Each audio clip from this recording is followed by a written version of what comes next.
설교 본문으로 로마서 5장 1절부터 8절 말씀을 정하였는데요. 이 본문은 제가 2년 전 코로나 상황 때 우리 낮 예배를 1부와 2부로 나눠서 드렸죠. 그때 로마서 강해를 했었는데 그때 다뤘던 기억이 있습니다. 그리고 오늘은 교회력 성서 일과에 맞추어서 다시 한번 이 본문을 토대로 해서 말씀을 나누려고 합니다.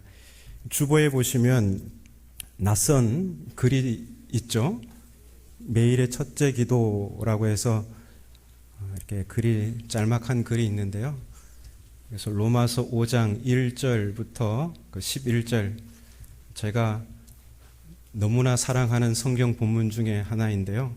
그것을 요약해서 저는 매일 새벽 로마서 5장 1절부터 11절까지 본문을 삼아서 매일 아침에 기도하고 있습니다. 기도 시작하면 제일 첫 번째 기도 제목이 이것인데요. 오늘 설교 요약이기도 하고 제가 매일 첫째로 기도하는 기도 제목이기도 합니다. 제가 서울 동대문구 답심리에 있는 한 교회에서 전임 전도사로 사역했고 거기서 목사 안수를 받았습니다. 잊을 수 없는 교회인데요. 그 이유는 제가 모셨던 담임 목사님에게서 좋은 영향을 받았기 때문입니다. 제가 그분에게서 가장 인상 깊게 보았던 것은 절제와 자족의 삶이었습니다. 흔히 천성을 향해 길을 걷는 성도를 순례자로 표현합니다. 순례자에게 가장 중요한 덕목이 있다면 절제와 자족입니다. 바로 그 덕목을 갖춘 목사님이셨는데요. 저는 어떻게 저런 품격이 나올까 유심히 관찰했습니다. 제가 알게 된 것은 목사님은 늘 마지막을 의식하며 사셨습니다. 하나님 앞에 서게 될 그날, 하나님께서 그 얼굴에 눈물을 닦아주시며 수고했다 내 착하고 충성된 종아 위로하실 그 영광의 날을 의식하고 사셨습니다.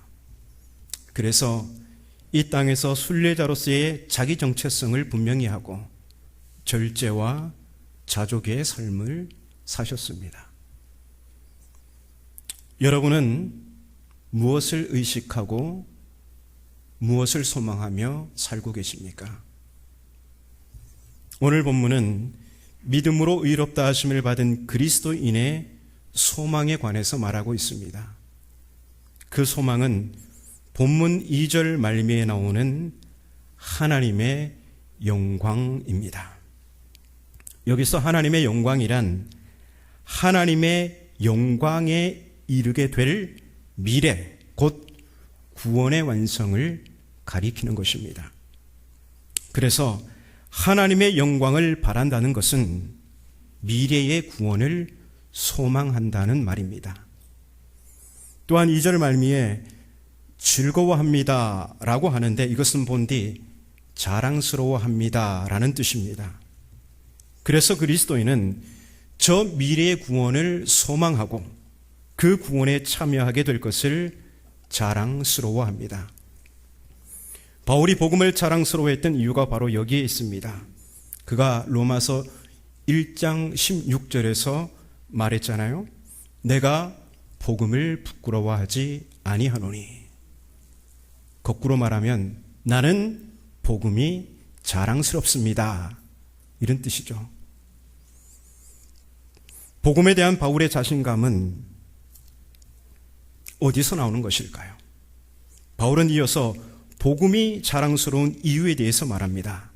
이 복음은 모든 믿는 자에게 구원을 주시는 하나님의 능력이 됨이라. 구원을 주시는 하나님의 능력. 구원의 능력이 있는 복음. 이것이 복음에 대한 바울의 자랑이었습니다. 복음과 복음 아닌 것의 절대적 차이는 구원의 능력이 있느냐 없느냐에 달려 있습니다. 구원의 능력이 있는 복음은 참 복음이고, 구원을 줄 수 없다면 그것은 아무리 그럴싸하게 보여도 그것은 가짜 복음입니다. 유사 복음은 그 나름대로 유익이 있는 복음이 아니라 그거 쫓아갔다가는 마지막은 부끄러움을 당할 수밖에 없습니다. 이단이라는 낱말의 끝이 다르다잖아요. 뭔가 있어 보여 추종하지만 그 끝은 마지막으로 끝날 수밖에 없습니다. 우리가 따라야 할 복음은 지금도 자랑스럽고 마지막도 자랑스러운 복음입니다. 자랑으로 시작해서 자랑으로 끝나야 할 복음, 그것이 바로 우리가 따라야 할 복음입니다. 바울이 갈라디아서 1장 12절에서 말하는 바 참 복음은 오직 예수 그리스도의 계시로부터 온 복음입니다. 이렇듯 우리가 지금 여기서 아직 오지 않은 미래의 구원을 소망하고 자랑할 수 있는 것은 복음이 우리에게 다가와서 새롭게 조성된 환경 때문입니다. 그 새로운 환경, 그 새로운 지평을 가리키는 핵심 낱말이 본문 1절에 화평이라고 나와 있죠. 네, 평화이고 2절에 은혜입니다. 근데 그냥 평화가 아니고 하나님과 평화의 관계를 누리는 거죠. 그리고 은혜라는 것은 은혜의 공간 속에 들어갔다, 은혜 안에 들어갔다는데 은혜의 다스림 아래 살아간다, 이 말입니다. 우리는 그리스도를 통해 하나님과 평화의 관계를 누리고 그리스도를 통해 은혜 아래서 살아갑니다. 이것이 복음이 우리에게 가져다 준 새로운 환경입니다. 그래서 우리는 복음이 가져다 준 평화와 은혜라는 새로운 지평에서 저 미래를 소망하고 그 구원에 참여하게 될 것을 자랑스러워합니다. 제가 설교 전 항상 우리 성도님들께 건네는 인사가 있습니다. 어떤 인사일까요? 오늘도 했습니다.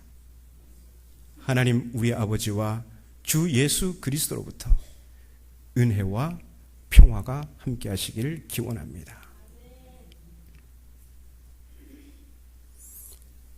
이 인사는 바울에게서 배웠습니다. 바울은 자기의 그 서신에서 항상 이 인사를 편지 서두에 빼놓지 않습니다. 로마서에서도 빼놓지 않고요.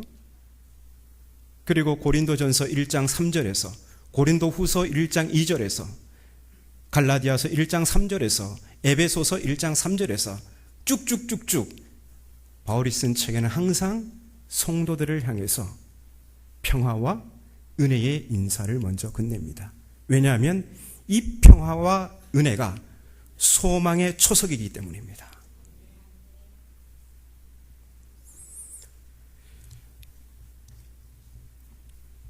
이렇듯 우리는 복음이 가져다 준 평화와 은혜라는 새로운 지평에서 이제 저 미래의 구원을 소망하고 자랑스러워하는 그런 존재가 된 것입니다. 그런데 바울은 곧바로 3절에서 우리가 소망을 말하게 되는 보다 실제적인 삶의 정황으로 우리의 시선을 돌립니다. 바울은 그 실존적 정황을 가리켜서 환난이라고 합니다. 그렇습니다.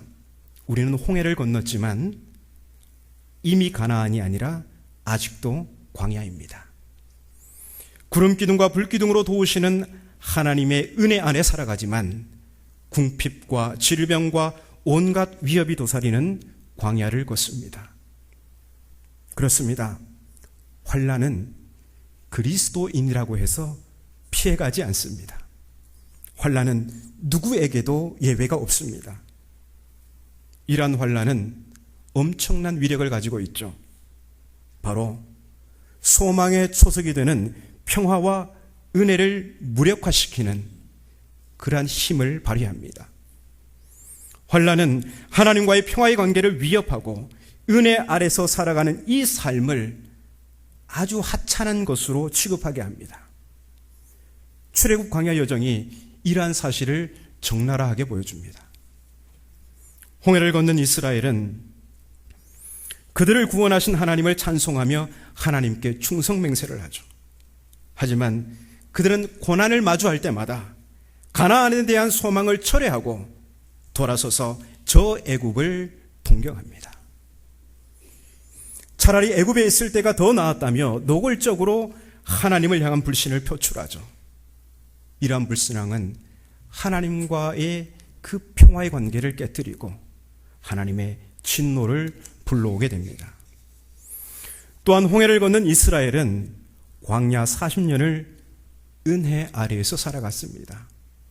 하나님께서 그의 백성을 구름 기둥과 불 기둥으로 인도하시고 만나와 메추라기로 먹이시며 적들의 공격을 하나님께서 대신하여 싸워주셨습니다.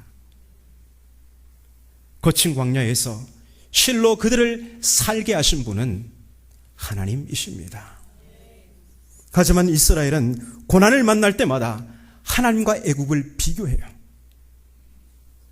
애굽에서가 더 나았다. 그때 우리가 더 좋았지. 더 잘 먹었지. 그러면서 애굽으로 돌아가자고 합니다. 하나님의 은혜를 바로의 지배 아래 노예로 살았던 그 삶과 비교합니다. 그러면서 하나님의 은혜는 별것 아니라고. 하나님 얼마나 자존심 상할까요? 폭압적 지배로 히브리 백성을 노예로 삼았던 그 바로보다 못한 하나님으로 취급하니까. 이렇듯 고난은 하나님과의 평화의 관계를 파괴하고 하나님의 은혜를 하찮게 여기게 합니다. 문제는 평화와 은혜가 타격받으니 소망이 꺾이는 것입니다. 평화와 은혜는 소망을 볼 수 있는 눈을 열어줬는데 평화와 은혜가 위협받으니 소망을 바라보는 그 눈이 닫히고 오히려 저 애굽의 힘을 자랑합니다.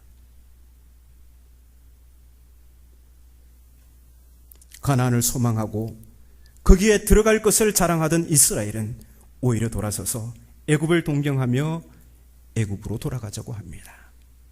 이렇듯 고난은 하나님과 평화의 관계를 파괴하고 때를 따라 돕는 하나님의 은혜를 보잘것없이 취급하면서 궁극적으로는 소망을 꺾어버리는 무서운 위력을 발휘합니다.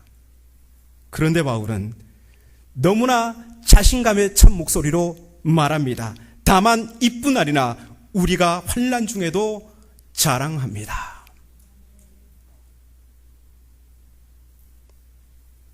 복음에 대한 바울의 자랑은 고난도 막을 수가 없습니다. 그는 어떻게 고난의 상황에도 이런 자신감이 나오는 것일까요? 우리 3절 하반절부터 4절까지 함께 읽겠습니다. 이는 하고 시작합니다. 시작. 이는 환난은 인내를, 인내는 연단을, 연단은 소망을 이루는 줄 알미로다. 아멘. 바울은 환난이 인내를, 인내는 연단을, 이 연단은 인내를 통해서 단련된 인격입니다. 그래서 인내는 단련된 인격을, 또 단련된 인격은 소망을 이룬다고 합니다. 이것은 고난에서 소망에 이르는 연쇄 과정을 표현한 것입니다. 우리의 삶이 이렇게 고난에서 소망에 이르는 이 연쇄 과정이 반복되면서 마침내 영광의 소망에 이르게 된다는 것이죠.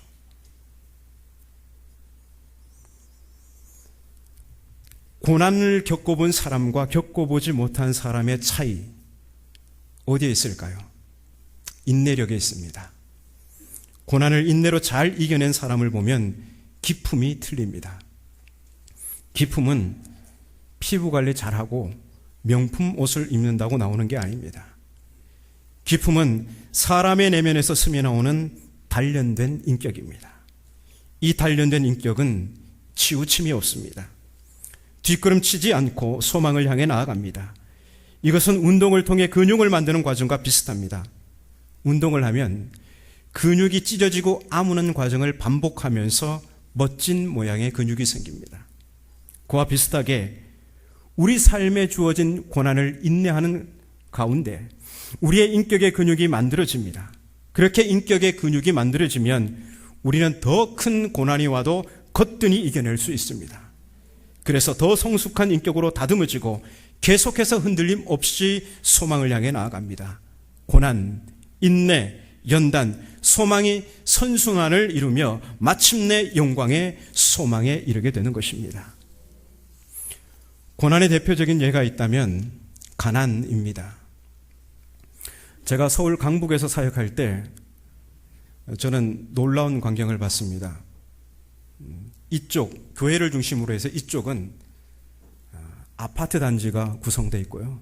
아주 좋은 집들이 많습니다. 근데 교회 뒤쪽은 아직도 판자촌, 난민촌과 같은 곳입니다. 완전 명과 암이 확 구별되는. 그리고 실제로 제가 맡은 교구가 이쪽 마치 판자촌 같은, 거기도 신방을 제가 많이 갔었습니다. 그래서 그곳은 그 재개발 때문에 계속해서 살고 계신 분도 있고요. 또 아파트에 살고 계시지만 평생 돈 버셔서 집 한 칸 마련하고 집 하나 마련하고 나머지는 자식들 다 출가하느라, 그래서 진짜 아파트 한 채는 있지만 현금은 없는, 아파트지만 아파트 푸어라고 하나요? 네, 그런 분들이 계셨어요. 근데 그 중에 경제적으로 넉넉지 않은 한 권사님이 계셨습니다. 근데 그분은 기품이 남달랐습니다. 가난하지만 단정하고 품격이 있으신 분이십니다. 작은 것의 소중함을 아시고 입술에서는 진정한 감사가 마르지 않습니다. 나이 35세 남편을 여의시고 홀로 사남매를 키우면서 몸소 삶으로 자녀들에게 인내와 자족의 삶을 가르친 분이십니다. 권사님의 가장 본받을 점은 소망에 대한 흐트러짐이 없는 것입니다. 보통 가난하면 이 지긋지긋한 가난에서 벗어나는 것이 소망이고 자식들 잘 돼서 부자가 되거나 높은 자리에 올라가는 것이 소망입니다. 하지만 가난을 인내하며 단련된 권사님의 인격은 자족하는 능력이셨습니다. 자족하는 능력은 한눈 팔지 않습니다. 어떠한 형편에도 소망에 대한 흔들림이 없습니다. 그래서 자녀들에게 바라는 소망도 부자가 되거나 높은 자리에 올라가는 것이 아니라 자녀들이 헛된 소망을 품지 않도록 자족하는 단련된 인격으로 키우셨고, 그래서 자녀들 모두가 하나님 앞에 신실을 했습니다. 소망이 분명하고 자족하는 능력이 있었기에 권사님은 고난 중에도 흔들림 없이 인내와 연단과 소망의 선순환을 이루며 다가올 구원을 소망하고 자랑할 수 있었던 것입니다. 그러나 모든 사람이 그 권사님과 같지는 않습니다. 어떤 사람은 가난으로 인해 마음이 쪼그라들어 자존감이 낮아지고 경우에 따라서는 돈밖에 모르는 사람이 되기도 합니다. 고난이 인내력을 낳기보다 오히려 불안을 증폭시키고, 그래서 고난이 단련된 인격을 낳기보다 오히려 인격을 피폐시키고 결국 소망이 아니라 절망에 빠지게 됩니다. 고난의 악순환이죠. 또 어떤 사람들은 고난을 최소화하기 위해서 많은 돈을 벌었습니다. 그래서 예전보다 불편함이 많이 사라졌습니다. 좋은 집, 좋은 차, 좋은 음식, 해외여행도 다니면서 풍족하게 삽니다. 그런데 자족하지 못합니다. 오히려 땅의 것에 더 집착하고 탐닉하며 잠시 있다가 사라질 것을 소망하며 그것을 자랑합니다. 재력으로 고난을 상쇄시키기는 했지만 은혜에서 멀어진 사례입니다. 그러면 우리가 어떻게 고난 중에도 인내와 연단과 소망의 선순환을 통해 마침내 영광의 소망에 이를 수 있을까요? 본문 5절은 우리가 영광의 소망을 가지고 미래를 향해 나아갈 수 있는 근거를 말해줍니다. 우리 5절 말씀을 다 같이 읽겠습니다. 시작. 소망이 우리를 부끄럽게 하지 아니함은 우리에게 주신 성령으로 말미암아 하나님이 사랑 우리 마음에 부은 바 됨이니. 아멘. 바울이 환난 중에도 자랑합니다 했던 그 자신감의 근거가 여기 있습니다. 바울은 소망의 근거를 하나님의 사랑에서 찾습니다.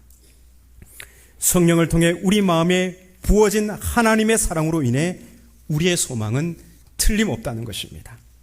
고난을 만나지만 우리 마음에 부어진 하나님의 사랑이 인내와 연단과 소망의 선순환을 이루도록 하신다는 것이죠. 그러면서 바울은 6절 이하에서 우리가 이 하나님의 사랑을 더욱 신뢰할 수 있도록 그 사랑을 확실히 보증하는 한 사건으로 우리의 시선을 돌립니다.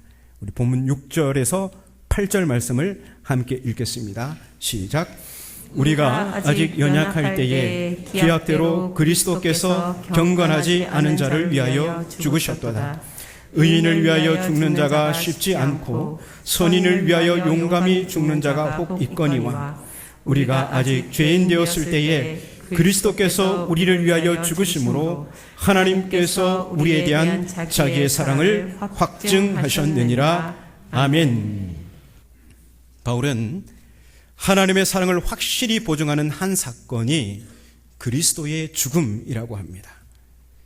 그리스도께서 우리를 위하여 죽으심으로 하나님께서 우리에 대한 자기의 사랑을 보증하셨느니라. 우리가 고난을 당할 때, 그래서 소망이 약해질 때 성령께서는 우리의 시선을 십자가로 향하게 하시고 그 십자가에 달리신 어린 양 예수의 죽음에 계시된 하나님의 사랑을 우리 마음에 부어주십니다. 그런데 바울은 십자가에서 하나님의 사랑이 계시된 그 시점에 주목합니다. 그 시점은 우리가 연약할 때에, 우리가 아직 죄인 되었을 때입니다.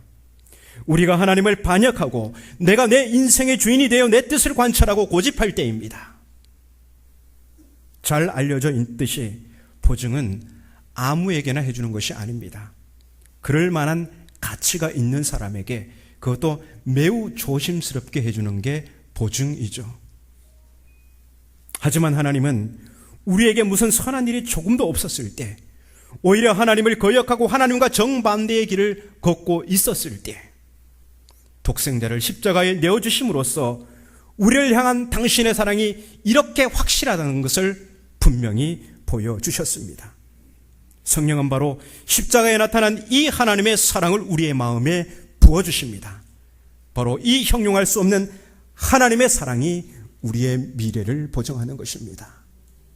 그러므로 십자가는 우리의 미래가 확실하며 그 영광의 미래에 도달할 때까지 하나님께서 우리와 함께 하신다는 자명한 사실을 일깨워 줍니다. 그래서 우리는 고난의 현실 속에서도 하나님과 평화의 관계를 누리고 은혜 아래에서 살아가는 삶에 감사하면서 뒷걸음치지 않고 소망을 향해 나아갈 수 있는 것입니다. 하나님의 영광, 그 영광에 참여할 소망 말입니다. 눈이 수북이 쌓이도록 내린 어느 겨울날 두 남자가 강원도 깊은 골짜기를 찾았습니다. 나이가 지긋한 한 사람은 미국 사람이었고 젊은 청년은 한국 사람이었습니다. 한참 골짜기로 들어간 두 사람이 마침내 한 무덤 앞에 섰습니다. 이곳이 내 어머니가 묻힌 곳이란다. 나이 많은 미국인이 청년에게 말했습니다. 그러면서 지난 날을 회상하며 말을 이어갔습니다. 한국전쟁 당시 내가 강원도 깊은 골짜기로 후퇴하고 있었는데 무슨 이상한 소리가 들려왔단다. 가만 들어보니 아이 울음소리였지. 울음소리를 따라가 봤더니 눈구덩이 속에서 소리가 들려왔어. 아이를 꺼내기 위해 눈을 치우던 나는 소스라쳐 놀라고 말았단다. 아이를 안고 있는 어머니가 옷을 하나도 걸치지 않은 알몸이었던 거야. 피난을 가던 어머니가 깊은 골짜기에 갇히게 되자 아이를 살리기 위해 입고 있던 옷을 모두 벗어 아이를 감싸고 끌어안은 채 얼어 죽고 만 것이지. 그 모습에 마음이 움직인 나는 온 땅을 파 어머니를 묻고 어머니 품에 안겨 울어대는 너를 데리고 가 내 아들로 키웠단다. 그리고 이제 네가 자라 청년이 되어서 이곳에 묻힌 내 어머니를 찾아온 거야.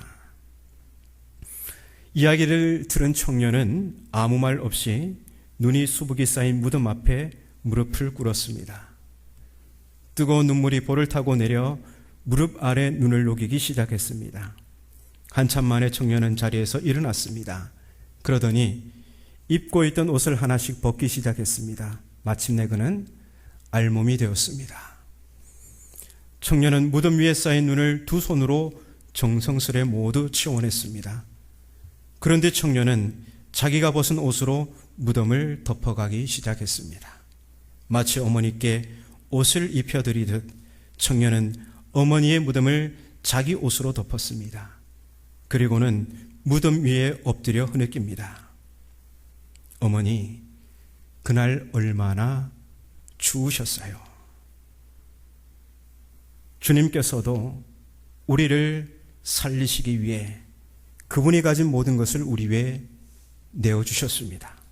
물 한 방울, 피 한 방울까지도 죄인인 우리를 위해서 말입니다.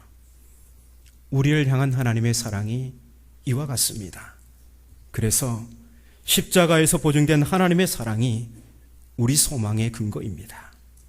이 하나님의 사랑 때문에 우리의 구원은 확실하다는 것입니다.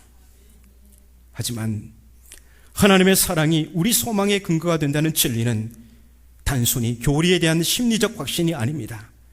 하나님의 사랑이 이만큼 크니까 아무렇게나 살아도 구원에 이르게 된다는 말은 아닙니다.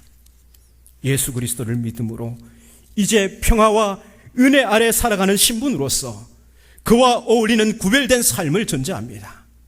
사과나무가 사과를 맺고 자두나무가 자두를 맺듯이 그리스도인은 거룩한 삶의 열매를 맺는 것은 너무나 당연합니다. 그러나 문제는 땅이 척박합니다. 기후가 영 좋지 못합니다. 그래서 좋은 열매를 많이 맺기 어려운 고난의 현실입니다. 하지만 그러한 열악한 환경에서 하나님께서 도우십니다. 그래서 우리가 할 수 없는 일을 해낼 수 있도록 하나님이 친히 이끄십니다. 이처럼 그리스도의 소망이란 고난의 현실을 견뎌내는 인내와 그 과정에서 빚어지는 우리의 인격의 변화를 통해 도달되는 그러한 소망입니다. 구원이란 우리가 어떻게 살든지 관계없이 저절로 이루어지는 것이 아니라 우리의 온 인격을 던져 이루어가야 할 과정입니다. 그러나 구원이 우리의 노력으로 달성되는 것은 아닙니다. 구원은 오직 성령을 통해 부어지는 하나님의 사랑으로 인해 가능합니다.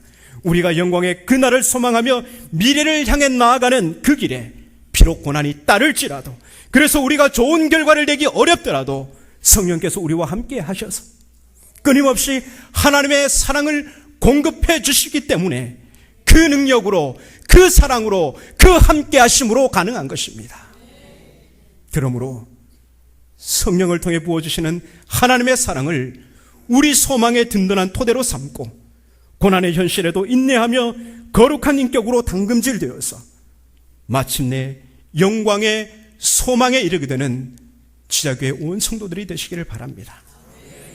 바울은 로마서 8장 말미에서 우리 소망의 근거가 되는 신실한 하나님의 사랑을 마치 오케스트라 협주곡과 같이 아름답고 웅장한 필치로 그리고 있습니다.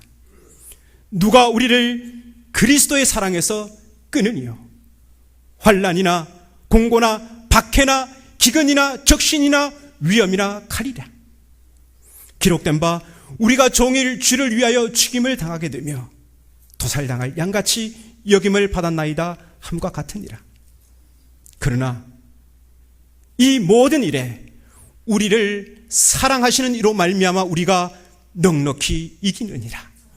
내가 확신하노니 사망이나 생명이나 천사들이나 권세자들이나 현재일이나 장래일이나 능력이나 높음이나 깊음이나 다른 어떤 피조물이라도 우리를 우리 주 그리스도 예수 안에 있는 하나님의 사랑에서 끊을 수 없으리라.